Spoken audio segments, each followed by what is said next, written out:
Hey guys, today I'm going to be teaching you how to repair a pitch mark.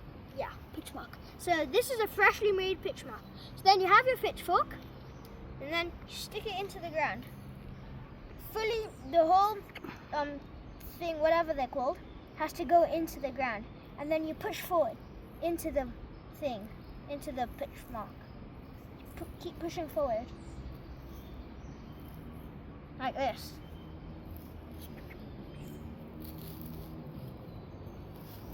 Yeah, like this. And then just like tap it down. Then it's repaired. So I hope this teaches you something. Bye guys.